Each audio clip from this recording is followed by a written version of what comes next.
Special पूजा से भगवान परेशान। नमस्कार, आपके साथ मैं हूं नवजोत रंधावा और यही बात सुप्रीम कोर्ट ने कही है, जिसको आज समझने की कोशिश करेंगे। आपने अक्सर देखा होगा कि मंदिरों में आम श्रद्धालु लाइन में लगते हैं, जबकि वीवीआईपी दूसरे रास्ते से आसानी से दर्शन कर लेते हैं। ऐसी व्यवस्था पर, बेतुके सिस्टम पर सुप्रीम कोर्ट ने सख्त टिप्पणी की है और इस टिप्पणी को लेकर सोशल मीडिया समेत दूसरे प्लेटफॉर्म्स पर चर्चा भी हो रही है। कान्हा को जगाए रखने पर सुप्रीम कोर्ट ने नाराजगी जताई है। वीवीआईपी श्रद्धालुओं के लिए क्यों अलग नियम है? भगवान को 1 मिनट भी आराम क्यों नहीं? क्या स्पेशल पूजा से धनवानों ने भगवान को परेशान किया?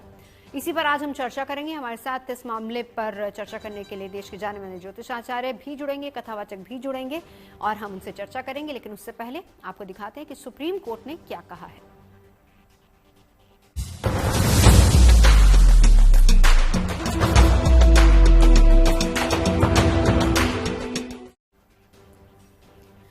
हमारी सनातन संस्कृति की पहचान ही यही है कि हमें कण कण में, रज रज में दैवीय उपस्थिति का एहसास होता है और यही धार्मिक आध्यात्मिक संस्कृति हमें प्रकृति के करीब लाती है। सदियों से ये मान्यता चली आ रही है कि प्राण प्रतिष्ठा संपन्न होने के बाद पाषाण की प्रतिमा में भी देवता का निवास हो जाता है और इस तरह भक्त की श्रद्धा को आकार मिलता है, उसकी आस्था और विश्वास साकार होते हैं और जब प्रतिमा में ईश्वर साकार रूप धारण कर लेते हैं तो उनका विधिवत भोग लगता है, उनका दर्शन पूजन भी होता है। तो ऐसे में जब प्रतिमा में भगवान की साक्षात उपस्थिति मानी गई है तो फिर उनके अधिकार भी हैं और जब भगवान के अधिकारों का हनन होने लगे तो खुद उसकी रक्षा के लिए सुप्रीम अदालत सामने आ खड़ी हुई।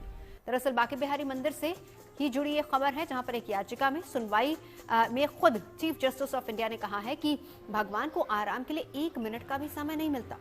धनवान लोग पैसे के दम पर चुपके से तब भगवान के दर्शन कर लेते हैं जब उनके विश्राम का समय होता है।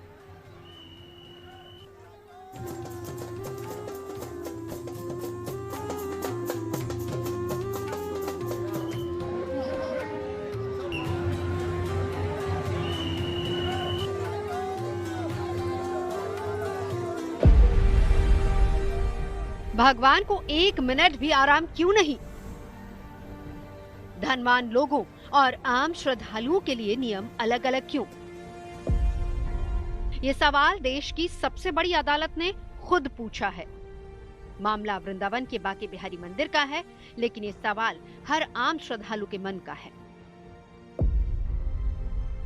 दरअसल बांके बिहारी मंदिर से जुड़े गोस्वामी समाज यानी कि पुजारियों ने सुप्रीम कोर्ट में एक याचिका दायर की थी और इसी याचिका पर अदालत में सुनवाई हुई। याचिका के जरिए सुप्रीम कोर्ट की समिति के फैसलों का विरोध किया गया। ये समिति मंदिर की देखरेख की निगरानी के लिए बनाई गई एक उच्च अधिकार समिति है। इस हाई पावर्ड कमेटी ने पिछले दिनों मंदिर में पूजा के समय में बदलाव किया था, साथ ही दोहरी पूजा पर भी रोक लगा दी थी। लेकिन पूजा के समय में बदलाव और दोहरी पूजा रोकने का गोस्वामी समाज के कुछ पुजारी विरोध कर रहे हैं। ये जो पिटीशन लगाई गई थी, इसमें मुख्य जो चैलेंज था वो था कि समय बदल दिया गया है अब टेम्पल का और कुछ जो एसेंशियल रिचुअल्स है जैसे कि देहरी पूजा उसको बंद कर दिया गया है। तो हमारा जो आज सबमिशन था before the chief justice was this that this is an intervention on the essential religious practices और ऐसा एक समय जो सुप्रीम कोर्ट का टेम्पल का निश्चित है कि सुबह का समय निश्चित है, शाम का समय निश्चित है और समर टाइमिंग अलग होता है, विंटर टाइमिंग अलग होता है। तो समर टाइमिंग कुछ होली से दिवाली होता है, विंटर टाइमिंग फिर से बदल जाता है दिवाली से होली। तो हमने आज जो सबमिशन करा वो ये करा कि पहली बात सुप्रीम कोर्ट ने बोला दैट ये शायद टेम्पल क्राउड वेलफेयर के लिए है। We bow down to that submission, but हमारा ये कहना था कि एक बैलेंस्ड अप्रोच होना चाहिए बिकॉज जो डीटी का सोने का समय है, उठने का समय है, ये नए टाइमिंग के चलते वो सब भी चेंज हो रहा है बिकॉज अंदर जो पूजाएं होती है, अंदर जो रिचुअल्स होते हैं वो उसी समय पे हो सकते हैं जो हिस्टोरिकली चला आ रहा है। गोस्वामी समाज के एक पक्ष ने देहरी पूजा को लेकर सदियों से चली आ रहे रीति रिवाज की दलील दी, साथ ही इस देहरी पूजा को जारी रखने की अपील की। लेकिन ये आरोप भी लगते रहे हैं कि आम श्रद्धालु के लिए मंदिर बंद हो जाने के बाद होने वाली इस देहरी पूजा में वीवीआईपी और धनवान लोग भी शामिल होते हैं, यानी कि उस दौरान भी भगवान को आराम नहीं मिलता। मामले में सुनवाई करते हुए अदालत ने ये टिप्पणी दी हालांकि पुजारियों के पक्ष ने इन आरोपों को गलत बताया। इसमें बड़ा सवाल आपने भी उठाया कि भक्त और भगवान दोनों की सुविधा का ख्याल रखा जाए।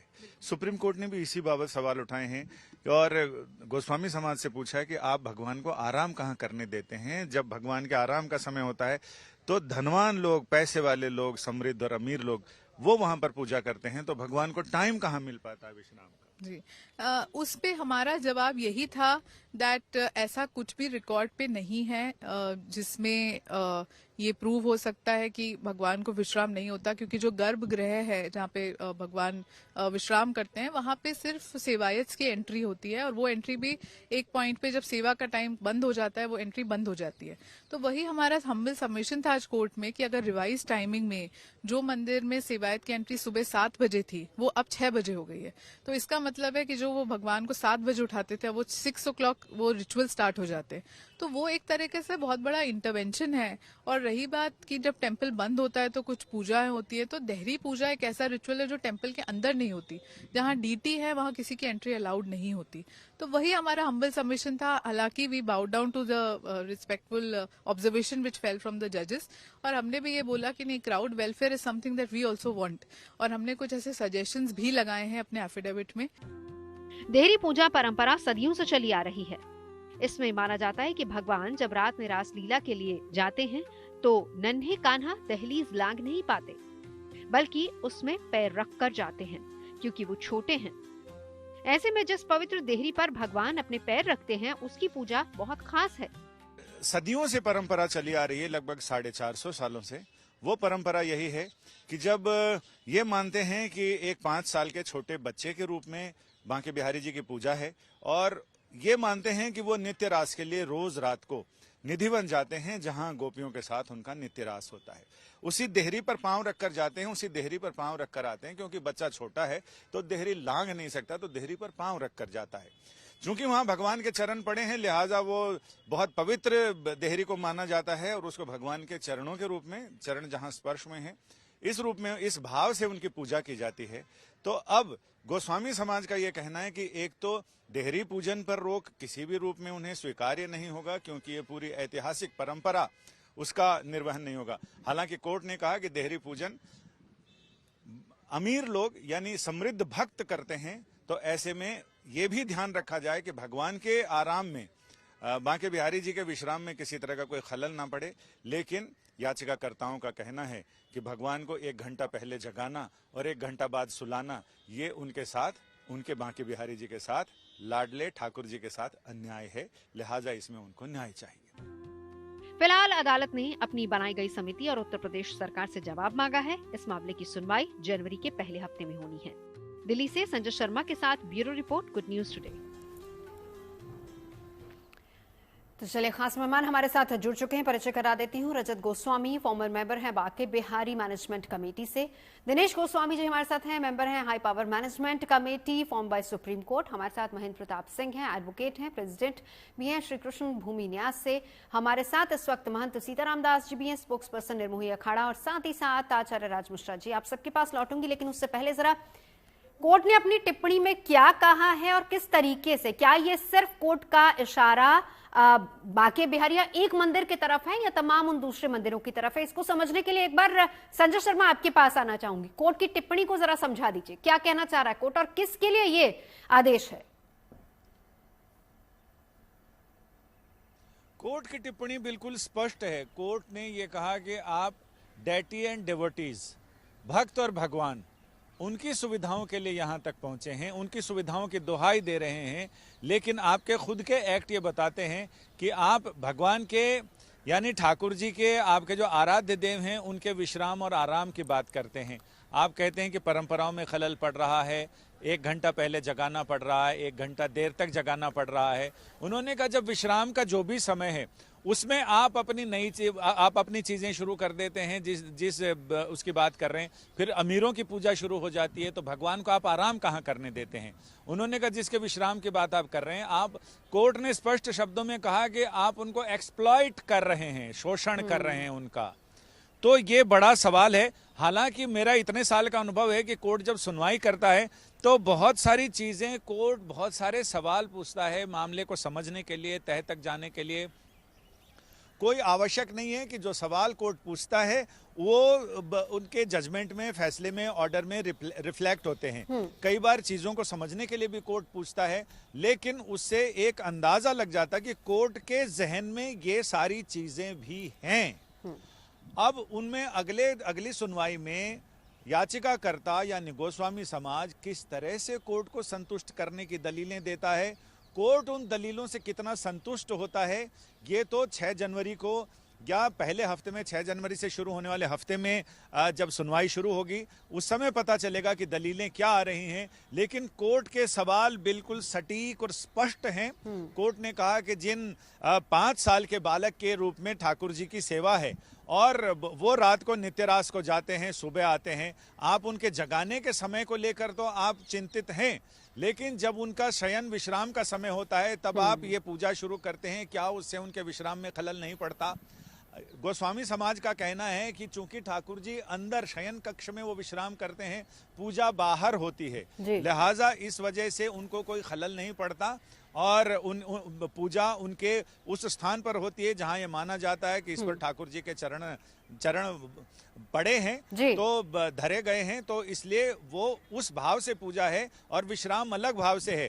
इनका ये कहना है कि भाव तो ऐसा है कि जब ठाकुर जी विश्राम के लिए जाते हैं, चूंकि उस समय वो अकेले होते हैं, तो उनके बंटा भोग में मोतीचूर के लड्डू, पान का बीड़ा, दूध का पात्र रखा जाता है और गंगा यमुना जल की झारी रखी जाती है, ताकि अगर रात को भूख भी लग जाए तो कम से कम वो उठ के प्रसाद पाएं और फिर विश्राम करें आराम से। तो यहां तक की बात है कि मंदिर में घंटे घड़ियाल नहीं बजाए जाते कि छोटा बालक है, कर्कश ध्वनि से वो डर जाएगा। तो ये तमाम भाव की बातें हैं। उसी भाव में कोर्ट ने भी अपना एक भाव बताया है। बिल्कुल। चलिए संजय जी हमारे साथ रहिए, हमारे साथ रजत गोस्वामी जी मौजूद है। रजत जी, 2 सवाल हैं। पहला तो ये है कि जिस दौरान भगवान विश्राम कर रहे हैं उस दौरान देहरी पूजा होती है और यही दलील दी गई है।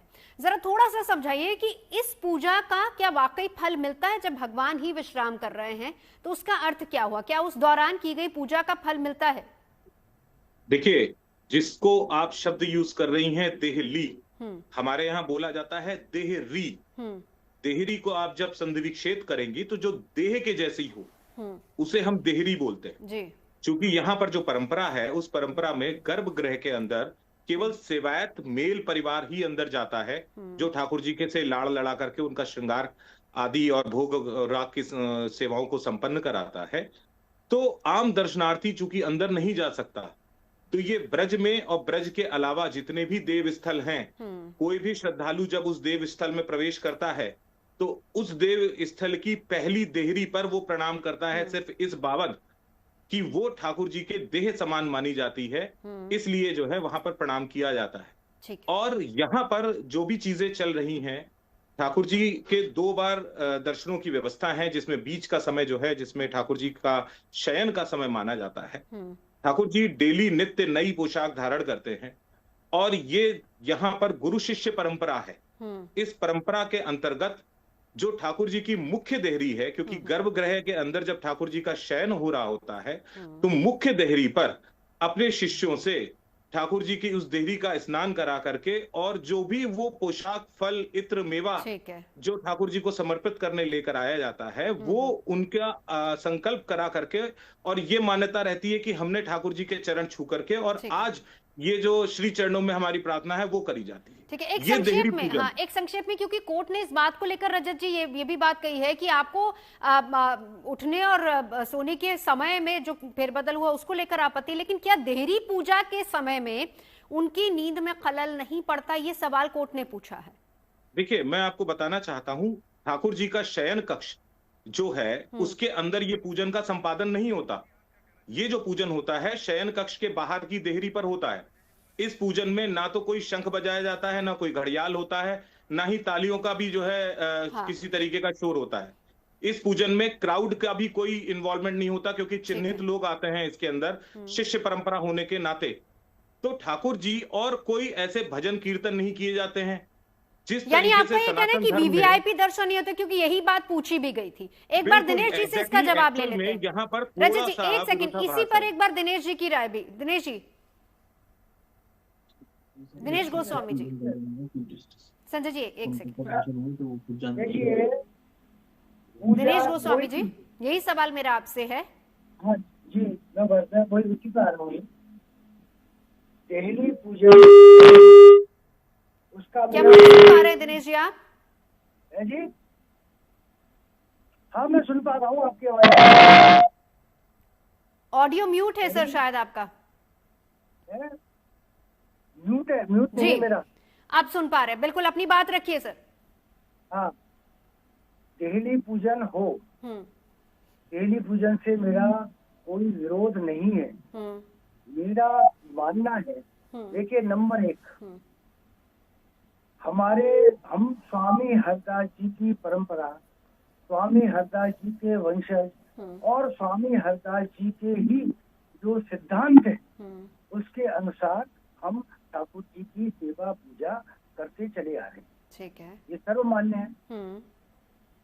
हमारे स्वामी हरदास जी ने जो ठाकुर जी के कभी भी बाल रूप में सेवा नहीं की है, उनका एक बहुत पद है, मायरी सहज जोरी प्रकट भई है। हमारे यहाँ एक युगल सरकार के रूप में, प्रिया प्रीतम के रूप में हमारे स्वामी हरदास जी ने, ठीक है, संगीत से ज्यादा मधुर कुछ नहीं होता है, संगीत की आराधना करके हमारे यहाँ, और उन्होंने उससे ठाकुर जी की अपील।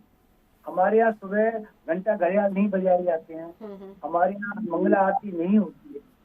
क्यों नहीं होती है? इसलिए नहीं कि बच्चा है वो डर जाती है।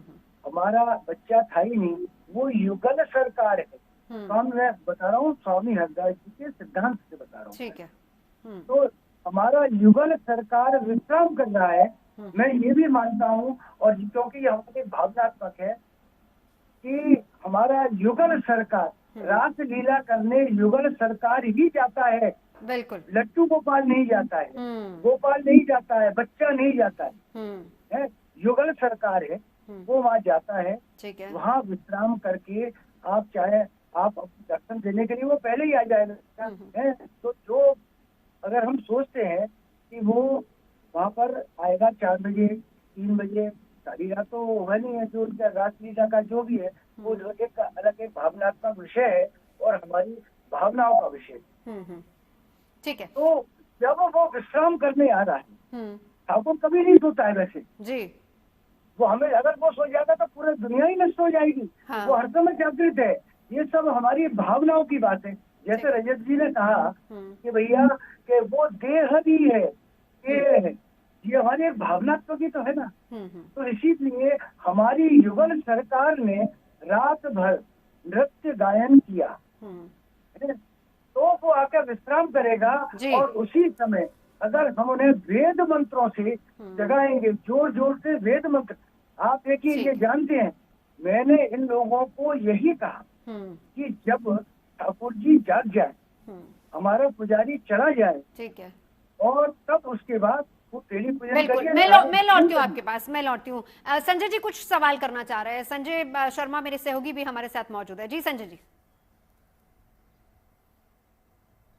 मैं पूछ रहा था कि क्या इस परंपरा में ऐसा संभव है कि मंदिर का जो मुख्य देहरी है, जो बिल्कुल गर्भगृह के बाहर नहीं, जहां से दर्शनार्थी मंदिर में प्रवेश करते हैं, क्या वहां कोई ऐसी व्यवस्था हो सकती है कि ये पूजा वहां शिफ्ट कर दी जाए, ताकि मंदिर की जो व्यवस्था है उसको भी कोई वो ना हो और लोग अपनी भावनाएं भी ठाकुर जी तक पहुंचा सकें? क्योंकि भावना की बात है, ये भावना ही है जो नारी में, माँ में और अपनी बिटिया में, बहन में फर्क करती है।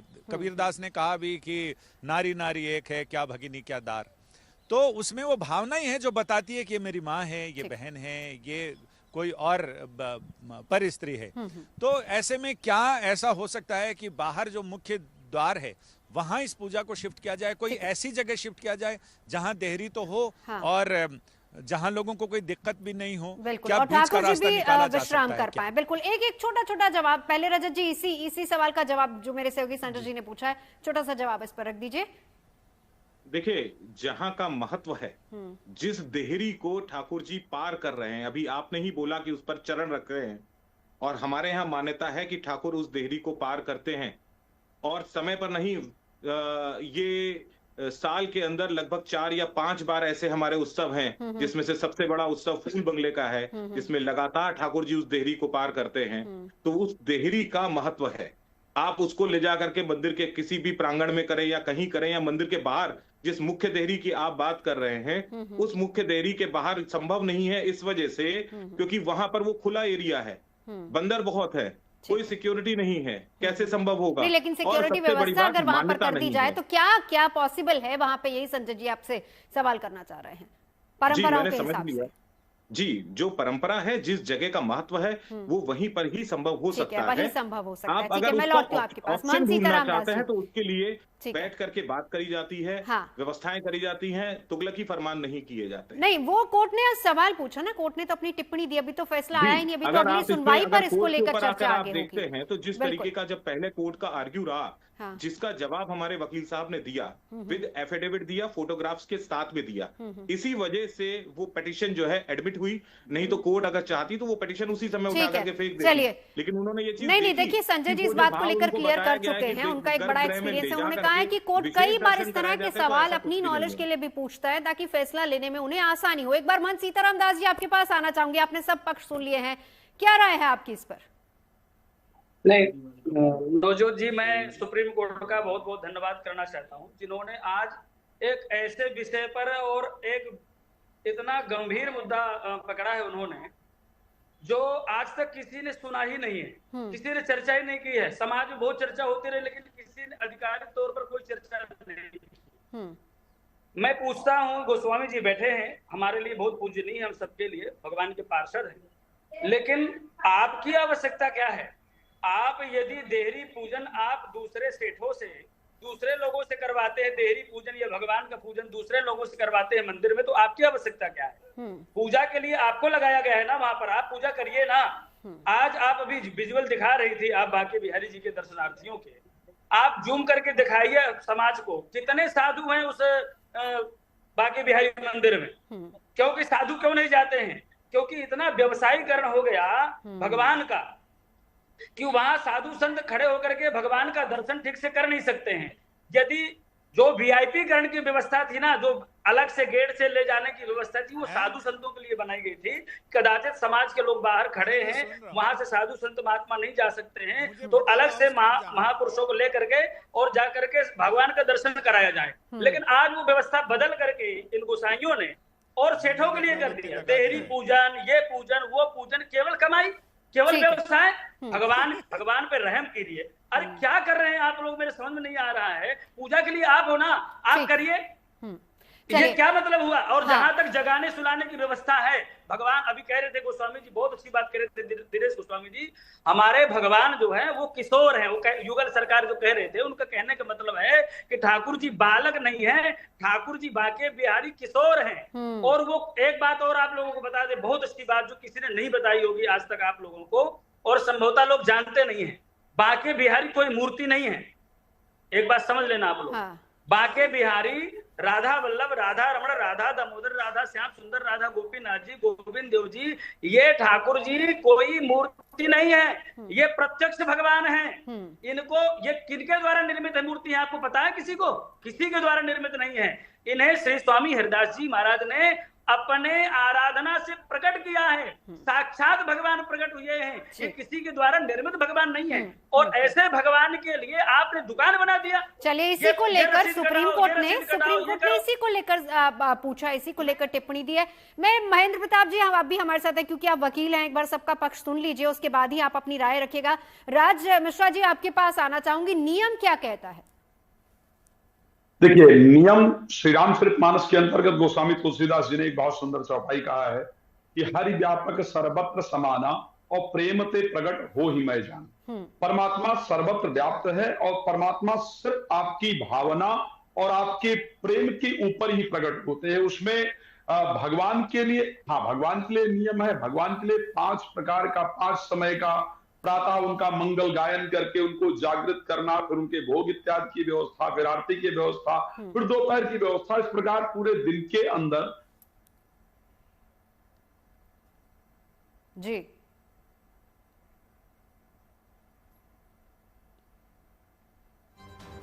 चलिए राज जी, मैं लौटती हूँ, आपकी आवाज नहीं आ रही। अब महेंद्र प्रताप जी आपके पास आती हूँ। देखिए, हालांकि अभी इसके बाद जवाब रखना है 6 तारीख या फिर 6 तारीख के बाद जब भी कोर्ट बैठेगी उस पर फिर से एक बार चर्चा होगी, लेकिन अभी तक जो कोर्ट इस पूरे मामले को लेकर रुख अपना रहा है या फिर दोनों पक्षों को भी आपने सुना, क्या समझ में आता है? देखिए, हाई पावर कमेटी के द्वारा बहुत सारे संशोधन किए गए हैं और वो श्रद्धालुओं की सुविधाओं को देखते हुए किए गए हैं, और सबका एक मात्र उद्देश्य है कि आने वाले श्रद्धालुओं को समुचित रूप से अव्यवस्था का सामना न करना पड़े, ठाकुर जी के दर्शन। और आध्यात्मिक दृष्टिकोण से देखेंगे तो बता ही रहे थे हमारे गोस्वामी जी महाराज जी, बता रहे थे कि ठाकुर जी ब्रज के नहीं दुनिया के लाडले हैं और वो राधा कृष्ण के संयुक्त युगल सरकार है। तो देश से विदेश से लोग आते हैं और अव्यवस्थाएं होती हैं, तो एक बड़ा गंदा मैसेज दुनिया में जाता है, एक खराब मैसेज जाता है कि व्यवस्थाएं नहीं हो। तो हाई पावर कमेटी के अगेंस्ट में जो सुप्रीम कोर्ट में रिट हुई है, उसमें माननीय न्यायालय के द्वारा जो कहा गया है कि भाई जो टाइम बढ़ाया गया है देहरी पूजन की जो की गई है, तो अभी इसमें विस्तृत रूप से तो जनवरी के फर्स्ट वीक में सुप्रीम कोर्ट सुनेंगे और सुप्रीम कोर्ट सुनने के बाद इसमें कोई आदेश करेंगे। लेकिन निश्चित रूप से मैं मानता हूं कि भगवान हमारे यहाँ संजीव मानी जाते हैं विग्रह, और उनके आराम का समय, उनके शयन का समय, उनके भोजन का समय सब एक निर्धारित है। और बांके बिहारी के यहाँ तो बहुत ही बड़ा एक बहुत जबरदस्त तरीके से होती है, जब मंगल आरती नहीं होती है, एक ही साल में एक बार आरती होती है। तो माननीय न्यायालय के द्वारा जो आदेश किया गया ये ठीक है, अच्छा है।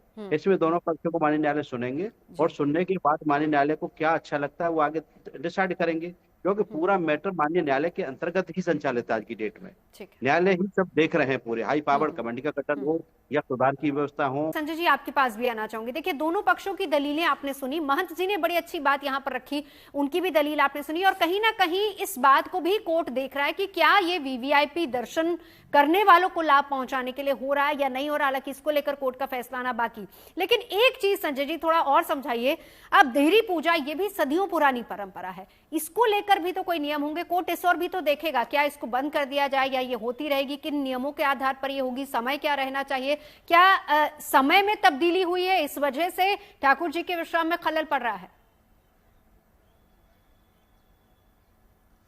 मुझे ये लगता है कि नियम सिर्फ इसके लिए नहीं, नियम तो सारी चीजों के लिए हैं। कब से कब सेवा किस तरह की होगी इस तक के नियम हैं, जो अष्टादश सिद्धांत हैं गोस्वामी हरिदास जी के। अब ये समय आ गया है कि गोस्वामी समाज को अपने गिरेबान में झांककर, अपने अंदर झांककर देखना पड़ेगा कि क्या जो सिद्धांत उन्होंने बताए थे, जो परंपरा उन्होंने बताई थी, क्या उनका अक्षरशः पालन हो रहा है। क्या उतनी अपरस की सेवा के साथ साथ जो उन्होंने चारित्रिक जो ध्येय बताया था, क्या वो हो रहा है। दर्शन के समय नियम तो ये था कि जब दर्शन खुलते हैं, पर्दा खुलता है, कोई गोस्वामी सेवायत सामने से क्रॉस नहीं करेगा, भक्त और भगवान के बीच में किसी तरह की रुकावट नहीं होगी। इसलिए वहां आरती भी किनारे खड़े होकर की जाती है, ताकि आरती के समय लोगों को ठाकुर जी के दर्शन हो। तो क्या उन सारी चीजों का पालन किया जा रहा है? क्या गुटखा तंबाकू पर पूरी तरह से प्रतिबंध है? क्या चारित्रिक निष्ठा जो गोस्वामी समाज में है वो पूरी तरह से सही है? क्या जो नियम बनाए गए हैं वो सारे नियमों का पालन निष्ठा के साथ और सख्ती के साथ हो रहा है? तो ये तमाम चीजें चूंकि सबको दिखाई पड़ती हैं सारी चीजें, इसलिए उसमें नियम तो सारे चीजों के लिए, क्या उन नियमों का पालन सही से हो रहा है ये देखना पड़ेगा। कि जो अष्टादश सिद्धांत के पद उन्होंने लिखे हैं, जो सिद्धांत के पद हैं, वो सारे लोगों को कंठस्थ और हृदयस्थ हैं क्या उसका पूरी निष्ठा से पालन हो रहा है। तो मैं यही सवाल मेरी जिज्ञासा है, मैं किसी पर सवाल नहीं उठा रहा। ये मेरी जिज्ञासा है, एज आप डिवोटी कह लें या उस पूरी व्यवस्था को अंदर तक जानने की वजह से। तो ये सवाल है जिनके सवाल अगर इनके जवाब मिल जाएं तो एक बार रजत जी से जवाब लेंगे। संजय जी, रजत जी हैं जवाब देने के लिए, लेकिन उससे पहले मन सीताराम जी कुछ कहना चाह रहे थे। मन जी बोलिए। मैडम, आपको पता होगा जगन्नाथ मंदिर में आयरन लेडी कही जाने वाली देश की पूर्व प्रधानमंत्री इंदिरा गांधी को प्रवेश नहीं मिला था। क्यों नहीं मिला था? क्योंकि मंदिर की एक मर्यादा के लिए, पवित्रता की दृष्टि से मंदिर में पूजा करने के लिए ही पुजारियों को, गोसाइयों को नियुक्त किया जाता है। ये लोग पूजा करें, आराधना करें भगवान की। श्रद्धालु जाए, जाकर के भगवान का दर्शन करे, दूर से प्रणाम करके भगवान के ध्वजा को प्रणाम करके बाहर चलाए। वहां किसी भी आम श्रद्धालु की पूजा की व्यवस्था नहीं होती है। और पुजारियों की बात भी जो संजय जी उठा रहे थे, बहुत उत्तम बात कह रहे थे। मैंने बीच में बोला, उसको पकड़ लिया संजय भैया ने। गुटखा तंबाकू खाते हैं मंदिर के अंदर, गुटखा खा करके तंबाकू खा करके जाते हैं, मैंने अपनी नेत्रों से देखा है। और वही अंदर जहां से चरणामृत प्रवाहित होता था किसी समय, वहां ये लोग गुटखा खा करके थूकते हैं। नियमों सिद्धांतों का मन जी, नियमों सिद्धांतों का आप कह रहे पालन होना चाहिए। आपका भी वही सवाल है, संजय जी का भी वही सवाल है। एक बार राज मिश्रा जी आपके पास आते हुए देहरी पूजा की भी बात समझा दीजिए और नियमों की बात भी बता दीजिए। सबसे जवाब लेना है मन जी, सबसे जवाब लेना है। देखिए, मैं बहुत स्पष्ट कहना चाहूंगा, देहरी पूजन को लेकर के सारा वर्णन हो चुका है। और देहरी पूजन को लेकर के जब हम भगवान के चरणों की महत्वता का पूजन है, हाँ। कि जहां परमात्मा के चरण पड़े हैं वो स्थान कितना पवित्र हो गया है, उस पवित्रता की पूजा है। वो भगवान के चरण की जो पवित्रता है, और इसको लेकर के वाकई मुझे लगता है सभी विद्वान है और सभी लोग इस चीज को समझते हैं कि श्री रामचरितमानस के अंतर्गत जब अहिल्या का प्रसंग आता है तो आता है परसद पद पावन शोक नसावन प्रगट भई तम पुंज कही। जहां पर उनके चरण की जो धूली है वो सिर्फ स्पर्श करती है, चरण स्पर्श नहीं करता है, चरण की धूली अहिल्या को स्पर्श करती है। और वो जो एक डिप्रेशन में थी और जो एक पत्थर बन चुकी थी किसी कलंक के कारण, वो दोबारा मानवता को प्राप्त कर लेती है। तो ऐसी परिस्थिति में जो देवली की पूजा है, क्योंकि ये माना जाता है कि भगवान के वहां चरण पड़े हैं, उस चरण के रज को अपने मस्तक पर स्पर्श करने से या वहां प्रणाम करने से, उस स्थान का पूजन करने से हमारा मन पवित्र होगा, हमारा जीवन पवित्र होगा, हमको भगवान का आशीर्वाद प्राप्त होगा। सबसे पहली चीज, मैं इस चीज के बिल्कुल अगेंस्ट हूं कि जो मंदिर का नियम है, जो पुरातन समय के अंदर तैयार किया गया है, उस नियम के विरुद्ध अगर कुछ भी किसी मंदिर के अंदर किया जाता है तो फिर वो नहीं कहा जाता है, वो एक्चुअल में ब्रह्म का अपराध कहा जाता है। बिल्कुल, और यही बात तो संजय जी और मान जी कह रहे हैं। पवित्रता का कितना ख्याल रखा जाता है। एक बार सबसे जवाब लेना, राज जी लौटूंगी। रजत जी जल्दी से संजय जी का और मान जी का दोनों के सवालों का जवाब रख दीजिए। देखिए, जहां तक ये महंत जी की बात है, ठीक है, महंत जी जिस तरीके के आरोप लगा रहे हैं, इन आरोपों का साक्ष्य दें बोलने से पहले। इस पर एक शेर आपको छोटा सा सुना देता हूं। वो एक समुंदर खंगालने में लगे हुए हैं, हमारी कमियां निकालने में लगे हुए हैं, जिनकी खुद की लंगोटियां फटी हुई हैं, वो हमारी पगड़ी उछालने में लगे हुए हैं। चक्कर सिर्फ इस बात का है कि आप किस तरीके से यहाँ के समाज के अगेंस्ट जाकर के बात कर सकते हैं। क्या आपके समाज ने यहाँ आकर के मंदिर प्रेमिसेस में ठाकुर जी को भोग लगाया, इतर चढ़ाया? कभी किसी ऐसे व्यक्ति ने आकर के यहाँ ठाकुर जी के नित्य सेवा की पोशाकों की व्यवस्थाएं करी? वो पोशाकों की व्यवस्थाएं हम कर रहे हैं, प्रसाद की व्यवस्थाएं हम कर रहे हैं। और जहां तक के पूजन की बात है, रजत जी, पवित्रता की बात हो रही थी, यही सवाल उठाया गया है। संजय जी भी यही कह रहे हैं, क्या उन सिद्धांतों पर आज भी चल रहे हैं आप लोग? यही बात हो रही है, उसका जवाब रख दीजिए। वो संकल्प के साथ में देता है, ठीक है ना? आप जिस तरीके की बातें और जिस तरीके की भाषा का प्रयोग कर रहे हैं, मैं इस नेशनल मीडिया पर ये नहीं बता सकता हूँ कि आपके नहीं, हम उस पर पर्सनल अटैक पर नहीं जाते ना रजत जी। देखिए, पर्सनल अटैक पर नहीं जाते हैं। आप लोगों ने अपने जवाब में वहां पर ये बात रखी है। सर, आपके जवाब में ये बात गई है ना वहां पे कि इसका साक्ष्य दीजिए। अगर महंत जी ने आरोप लगाया, आपने भी कोर्ट में कहा है कि इसका साक्ष्य दे दीजिए। अगर मैं गलत नहीं तो संजय जी हमारे साथ हैं, उस पर बताएंगे, वकील साहब हमारे साथ है। सीधी सी बात है, क्या सिद्धांतों पर चल रहा है? ये सवाल पूछा गया, उसका जवाब रखिए। जो भी साक्ष्य देना होगा वो हम कोर्ट में दे देंगे। हाँ, यही बात है भाई। अगर यहाँ पर बैठ करके अगर आप ये समझते हैं कि ये न्यायालय है और ये फैसला करेंगे, नहीं, वो सिद्धांतों की बात हो रही थी रजत जी, सिद्धांतों की बात है। दिनेश जी हमारी परंपरा नहीं थी। हाँ, संजय भैया, केवल एक और रजत जी एक सेकेंड, दिनेश जी की बात सुन लेते हैं सर। हमारा ये पॉपुलर ब्रांड है, हमारी परंपरा कभी परंपरा नहीं रही थी। अरे मैं बजट की बात पे आता हूँ कि हमारे ठाकुर जी पैर रखे जाते हैं। ठाकुर जी या कोई आम आदमी होगा वो निकास द्वार से जाएगा। कभी भी हमारे यहाँ, मैं मानता हूँ भैया देहली पूजन होना चाहिए, देहली पूजन का मैंने कभी विरोध नहीं किया, पर जो माननीय सुप्रीम कोर्ट कह रही है ठाकुर जी का ध्यान रखना चाहिए, उस देहली पर न होकर जैसे संजय ने कहा है वो सही कहा है। संजय हमारे बीच में काफी दिन से है, उसको हर चीज का पता है। देहली पूजन हमारा कोई परंपरागत नहीं है, पर आज का बहुत बड़ा पॉपुलर ब्रांड है। हम अपने पॉपुलर ब्रांड को करने के लिए मैं कहता हूँ करो, खूब करो, पर ठाकुर जी को कोई परेशानी नहीं होनी चाहिए। ठीक है। और जो महंती जी ने कहा है, महंती जी को मैं क्षमा चाहूंगा कि जो हमारा विषय उस पर है, कृपया अगर कोई, मैं मानता हूँ जो आपकी बात करें मैं आप उसको काट नहीं रहा हूँ, मेरा आपसे निवेदन है क्योंकि हम अपने विषय से भटक जाएंगे। हमारा यहाँ हम उसी पर रहते हैं, इसीलिए हम उसी पर रहते हैं, विषय से भटके नहीं, क्योंकि आप सबने अपनी अपनी बात रखी है। एक बार महेंद्र प्रताप जी, अब मैं आपके पास आती हूँ। देखिए, ये सवाल भी उठ रहे हैं, कोर्ट में ये सवाल भी पूछा गया है और ये दलील भी दी गई है कि अगर वीवीआईपी दर्शन की बात हो रही है इसमें, तो उसको लेकर आप साक्ष्य प्रदान कीजिए। अब जाहिर सी बात है कि अगली सुनवाई में इसको लेकर चर्चा भी होगी।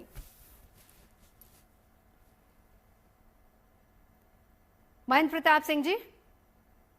जी देखिए, कोर्ट के सामने सबसे बड़ा विषय होगा कि पुरातन और नूतन को साथ लेकर के कैसे आगे बढ़े। हाँ।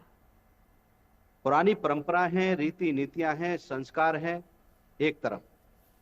किसी जमाने में इतनी भीड़ यहाँ नहीं हुआ करती थी, आज इतनी भीड़ होती है, उस भीड़ को व्यवस्थित करना एक बहुत बड़ी समस्या खड़ी हो गई है। तो पुरातन और नूतन को लेकर के माननीय न्यायालय को मेरा जो दृष्टिकोण है उसे लेकर के आगे बढ़ना पड़ेगा। इसमें परंपराओं का भी ध्यान रखना पड़ेगा और आगे जो आने वाले श्रद्धालु हैं उनकी व्यवस्था का भी ध्यान न्यायालय को रखना पड़ेगा।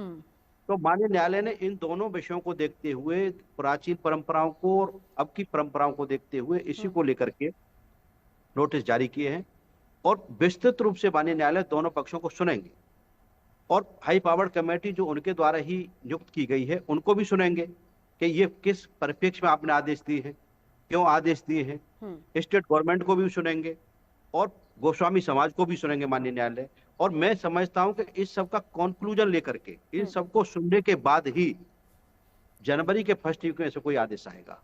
और ये महत्वपूर्ण है आज की डेट में कि इतनी बड़ी अव्यवस्थाएं वहां हो गई हैं, इतने सारे श्रद्धालु दुनिया से आते हैं कि उनको कंट्रोल करने में शासन को, प्रशासन को बड़ी लंबी मशक्कत करनी पड़ती है और कई बार कई कैजुअलिटी भी वहां हो गई है। तो मेरा जो मानना है, मेरा जो दृष्टिकोण है, मैं मानता हूं कि माननीय न्यायालय एक इसमें बहुत अच्छा आदेश आएगा और इसमें गोस्वामी समाज की परंपराओं का भी ध्यान रखा जाएगा और इनका जो कमेटी बनाएगी उनका भी ध्यान रखा जाएगा। एक बीच का रास्ता मेरे हिसाब से माननीय न्यायालय में बनाएंगे। बिल्कुल, और बीच के रास्ते की बात आप कह रहे हैं, सही बात है। लेकिन बात संजय जी, दोनों पक्षों के साथ साथ उत्तर प्रदेश सरकार से भी कहा गया है कि वो भी अपना यहाँ पर पक्ष रखें। क्या क्या सवाल पूछे गए दोनों से? इसमें जो सवाल की बात है, तो गोस्वामी समाज का ये कहना है कि जो भी सारी चीजें व्यवस्था हो वो विश्वास में लेकर होनी चाहिए और कमेटी में जो गोस्वामी समाज के नुमाइंदे लिए गए हैं वो सरकार चूज ना करे, बल्कि वो गोस्वामी समाज के आपस के चुने हुए प्रतिनिधियों को उसमें जगह मिलनी चाहिए। क्योंकि अगर सरकार अपनी तरफ से चुनेगी तो सरकार ब्लैक शीप्स ढूंढ लेगी और उनको कमेटी में शामिल कर लेगी, फिर अपनी सारी बातें उनसे मनवाएगी।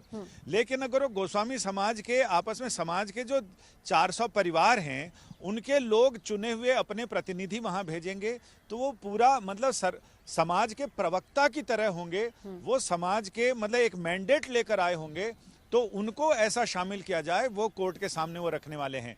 और साथ ही ये भी कि जो पुरानी परंपराएं सनातन से चली आ रही हैं 450 से ज़्यादा समय से, तो 450 साल से भी ज़्यादा समयावधि से, तो उनको बनाए रखना चाहिए, उसमें किसी भी तरह की तब्दीली नहीं होनी चाहिए। क्योंकि इनका ये मानना है कि जो परंपराएं अगर आप विच्छिन्न करते हैं तो उसका असर मतलब उनका तो ये कहना है कि जो भी आज तक जो भी शासक आया है और जिसने भी इन परंपराओं से छेड़छाड़ की है उसको उसका नतीजा भुगतना पड़ा है। चूंकि ठाकुर जी की लाठी में आवाज नहीं होती लेकिन चोट बड़ी जोरदार लगती है। तो कई लोग ऐसे उंगलियों पर नाम गिनाते हैं कि उन्होंने ऐसा किया, फिर उसका ऐसा हुआ, उन्होंने ऐसा किया, ऐसा हुआ।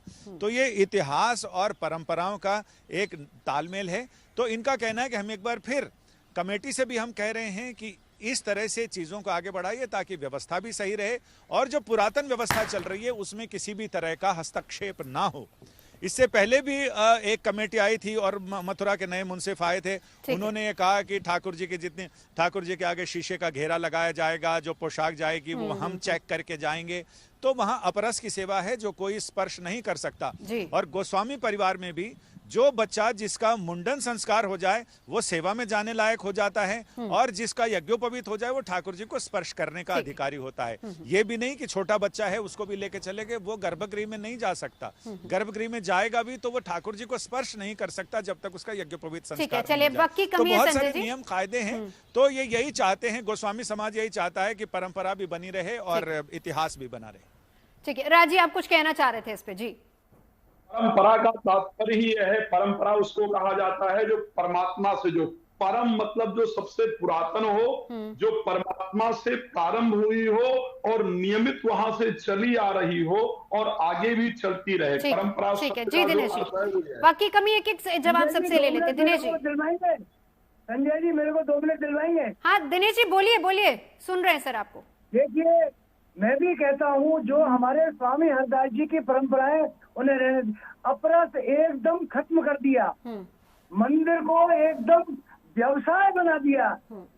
मैं ये नहीं कहता हूँ भाई हमारा जीव का पालन का वो है, पर उसको किसी सिद्धांत से उससे रखना चाहिए।